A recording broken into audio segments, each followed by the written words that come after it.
Bonjour tout le monde, je suis très heureux de vous retrouver pour cette nouvelle émission du début de semaine dans laquelle on va regarder un indicateur qui mérite effectivement qu'on le regarde, qui est peut-être vérifié dans 100% des cas, on va justement voir ça aujourd'hui, peut-être qu'on va faire des statistiques par rapport à ça, pour essayer de voir justement ce qui pourrait se passer dans les semaines, mois qui viennent sur le Bitcoin par rapport justement à cet indicateur, à savoir que ça concerne une analyse graphique du Bitcoin en daily, tout simplement.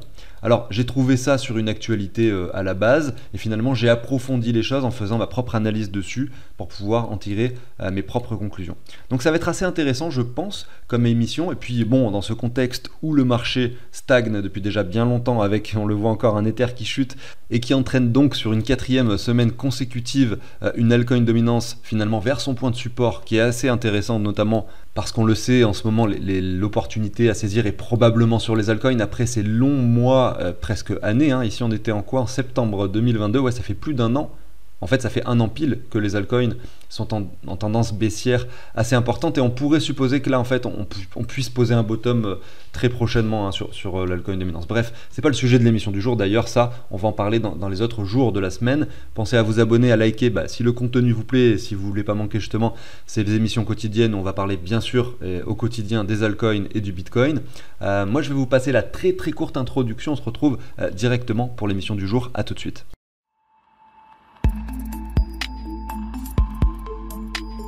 Alors petit message à toi investisseur, si tu as beaucoup de crypto-monnaies différentes sur beaucoup de plateformes différentes et que tu ne sais pas trop où tu en es, combien d'argent tu as, combien tu gagnes ou tu perds, tu peux le savoir à l'euro près, combien tu es en train de gagner, ton ROI, ton pourcentage de répartition stablecoin crypto, également ton pourcentage Bitcoin, altcoin. En fait, tu pourras même créer tes propres stats par la suite si tu connais un peu les tableurs, mais il y a déjà beaucoup d'informations de base inscrites sur ce tableur qui récupère le prix des crypto-monnaies automatiquement. Ça veut dire que toi tu inscris simplement tes plateformes, donc regarde, je te montre sur cet outil, tu inscris simplement tes plateformes jusqu'à 15 et finalement toutes tes crypto-monnaies, tu les ajoutes et tu vas pouvoir entrer les quantités que tu possèdes par plateforme. Et vu que les prix des crypto-monnaies s'actualisent chaque heure, tu sais exactement où tu en es tout simplement.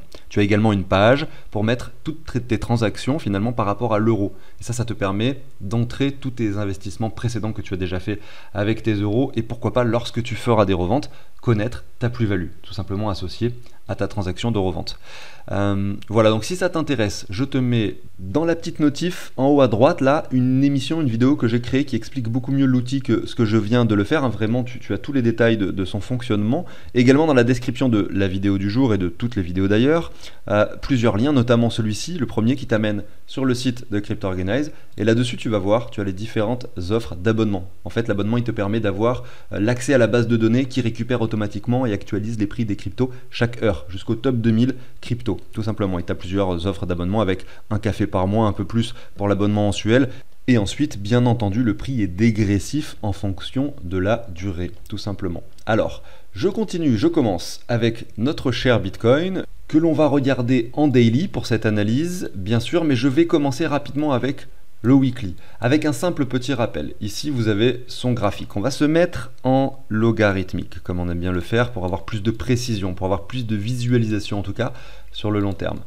Et on va revenir 12 ans en arrière pour commencer. Vous allez voir, ça va quand même être rapide, ces 12 années, on va les passer vite, puisqu'on les divise en 4 x 3. Ici, on a 4 années, ici, on a 4 années, également là. Voilà, je l'ai mal dessiné, mais c'est comme ça que ça se passe. Les traits jaunes, c'est les halvings du Bitcoin, la division des récompenses des mineurs par 2. On voit qu'il suit bien ces cycles de hausse et de baisse depuis sa création, en tout cas à la hausse, puisque le Bitcoin valait en 2011 à peu près 3 $. Aujourd'hui, on est sur les 25 600 et on a touché sur un sommet les 69 000. Ok. Ce qu'on va faire, c'est qu'on va essayer de regarder les différents cycles et comment est-ce qu'ils se comportent avec le temps. Alors, le premier cycle, malheureusement, c'est-à-dire celui-ci, cette première hausse, on va dire, on ne peut pas vraiment la prédéfinir, c'est-à-dire qu'on n'a pas d'historique avant, donc malheureusement, on ne peut pas se mettre de Fibo de prolongation ou quelque chose comme ça. Par contre, sur celui d'après, on peut déjà commencer à faire notre analyse, c'est-à-dire mettre notre Fibo de prolongation, parce qu'on a déjà eu une hausse, une baisse. Ça veut dire que là, désormais, on peut regarder ce qui se passe. Et ce qu'on peut voir, c'est qu'on a cassé donc les 423,6 de Fibo, qui est déjà un niveau énorme, que généralement on ne casse jamais, et bien pour aller chercher un niveau très supérieur, donc à peu près 4 fois plus haut, aux alentours des 20 000 $. Mais ce qu'on va faire, c'est qu'on va prendre les 100% et on va regarder la performance. Donc les 100% ici, ça colle avec le précédent sommet, mais c'est pas forcément le cas. Non, ça colle pas parfaitement d'ailleurs. Je prends ça, je regarde, on a eu, je me positionne comme ça, alors on va arrondir à 1400% de hausse. Voilà, ici je vais mettre 1400%. 1400%, c'est quand même un chiffre énorme, c'est-à-dire x15. Hein. Le Bitcoin, il a fait par rapport à son précédent sommet quasiment ici. Le cycle suivant, on va refaire le même travail. Hop, je me positionne comme ça, je mets le Fibonacci. Voilà, hop, j'essaye de le mettre précisément. Hop, je vais également le faire ici précisément. On observe ici qu'on n'est pas du tout venu casser les 423,6 de Fibo, donc vraiment le Bitcoin se compresse. On est venu chercher par contre les objectifs que j'avais mis d'ailleurs sur cette chaîne YouTube en décembre 2020 quand je l'ai créé. On était parti avec ces trois objectifs de Fibo, les 168, les 268 et ça est monté jusqu'au 423,6.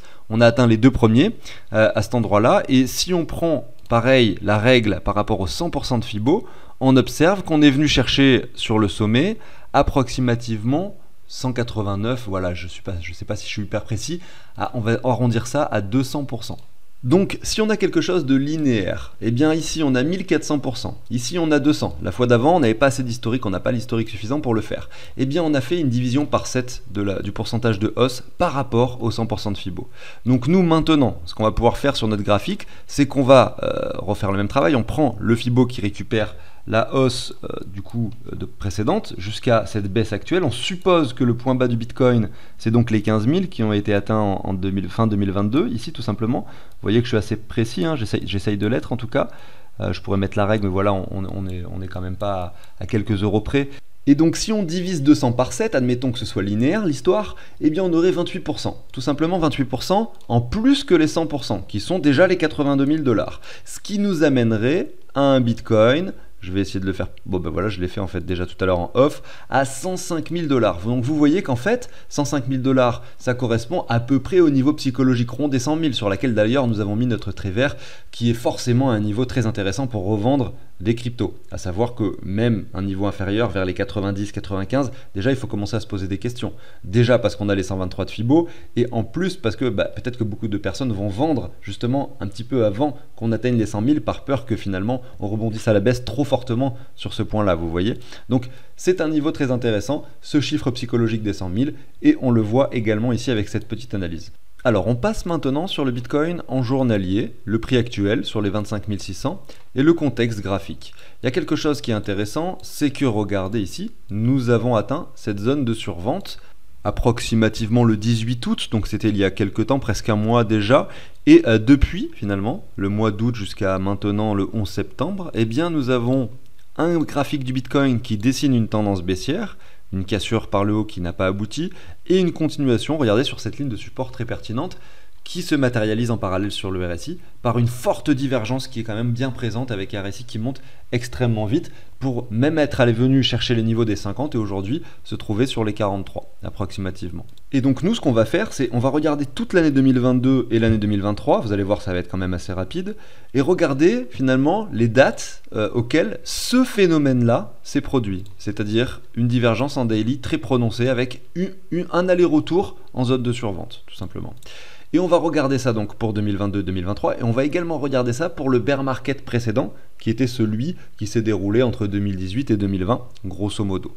Alors je commence. Je pars un petit peu sur l'histoire de ce graphique que vous avez ici à l'écran, regardez. On est venu chercher une survente ici, bien sûr, mais aucune divergence, donc rien à dire, rien à matérialiser. Je retourne un peu avant, voilà. Ici, on est venu chercher la survente, c'était beaucoup plus léger que ce que l'on vit actuellement, mais c'était quand même un niveau de survente, donc c'est intéressant de le noter. On constate quoi ici? Que le cours a légèrement chuté et que sur le RSI, finalement, le graphique montre une divergence, puisque là, à contrario, on est monté sur le RSI.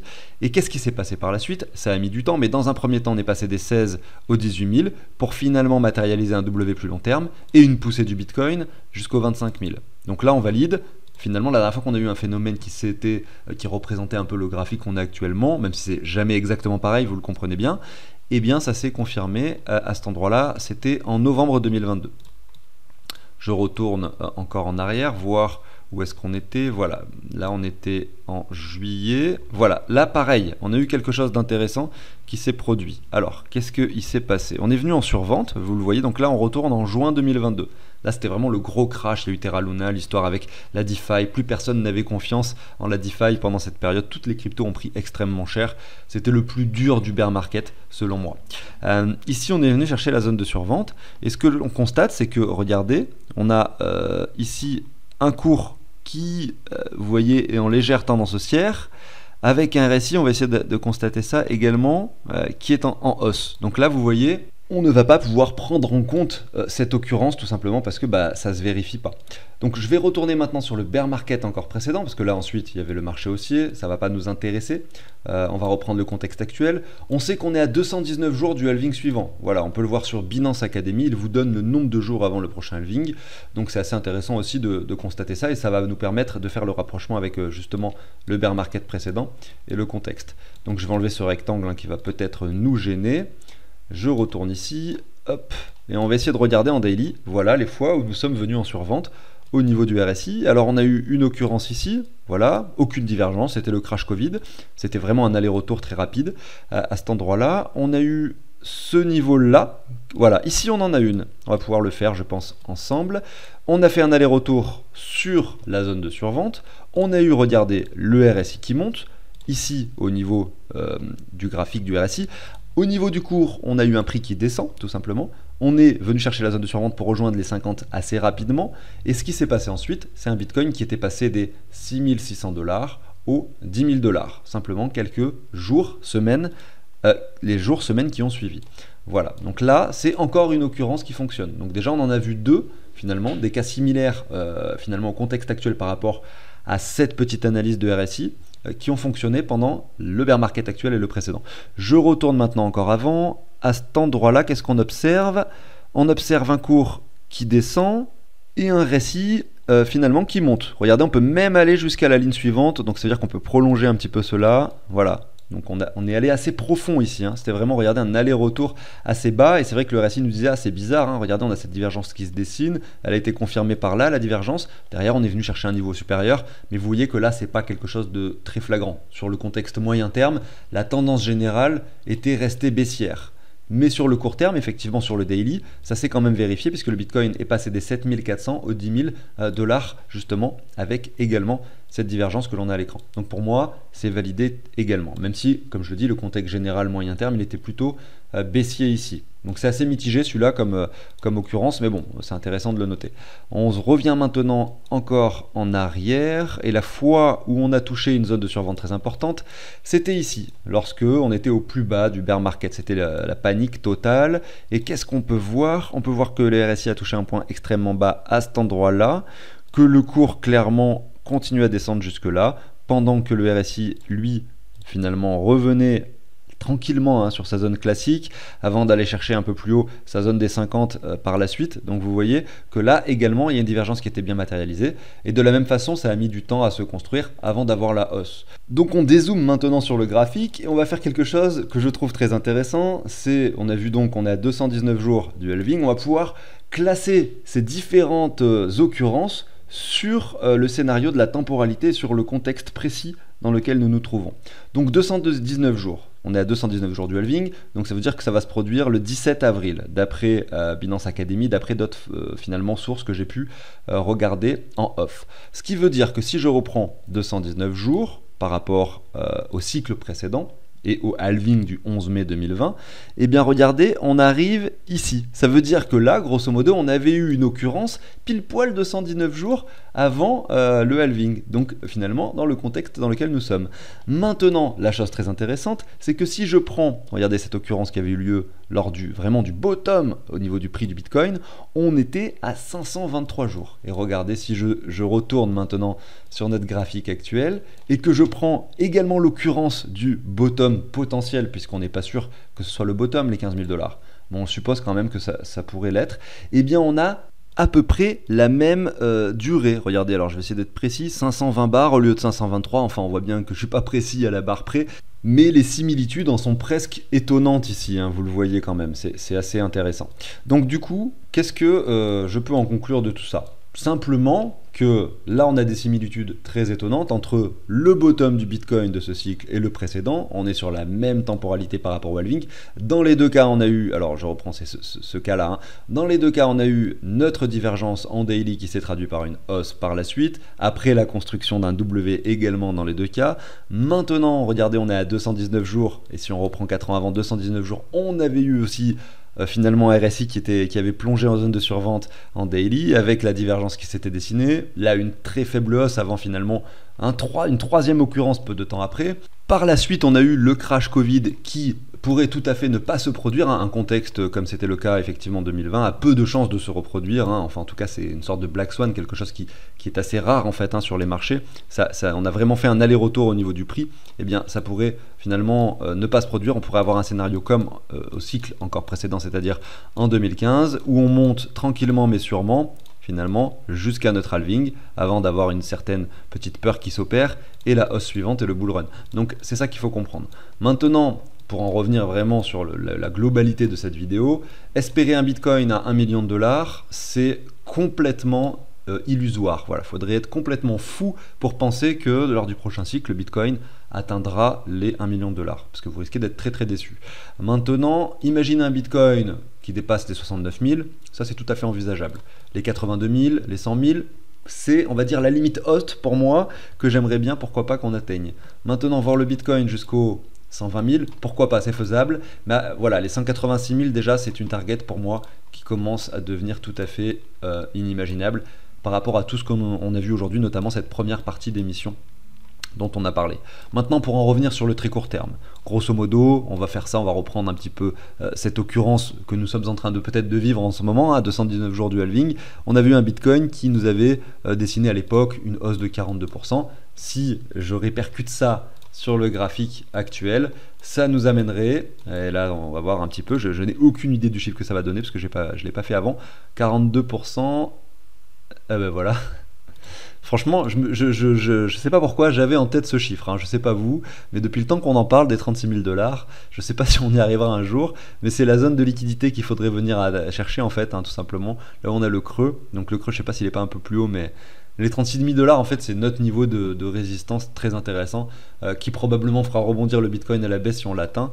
Regardez ici, c'est vraiment le creux, regardez dans la liquidité, ça nous permettrait de venir chercher toute cette liquidité d'une part, et en plus de ça, en termes graphiques et tout simplement Fibo, si on prend un retracement, je l'ai pas fait avant, je vous jure, là j'ai fait les 42% comme ça, j'étais en train de me dire justement dans ma tête que ça serait parfait si ça pouvait nous toucher les 36 000, et c'est le cas, et oui voilà, si on reprend le Fibo de toute la baisse, donc c'est-à-dire 69 000 jusqu'aux 15 000, voilà, les 36 000 c'est quoi? C'est les 38,2, c'est un niveau, c'est le niveau qui a matérialisé le début de ce bear market. Pourquoi? Parce que regardez, on avait cette ligne qui était la ligne de support qu'il ne fallait pas casser pour ne pas rentrer en bear market. Après, les cycles du Bitcoin, c'est des cycles de 4 ans. Il fallait qu'on rentre en termes de temporalité dans ce bear market. Ça a bien été le cas. On l'a cassé par le bas concrètement ici, à peu près le début mai 2022, tout simplement. Donc on est sorti de cet espace. Et c'est également ce niveau des 36 000. C'est cette ligne de résistance, tout simplement maintenant, qui nous attend probablement dans les semaines qui viennent. Voilà, j'espère que cette émission vous a plu. Si c'est le cas, pensez à mettre le petit pouce bleu, pensez à vous abonner, bien sûr pour pas manquer les émissions quotidiennes. Je vous souhaite une excellente journée, je vous dis à demain probablement sur la chaîne. Allez, ciao tout le monde!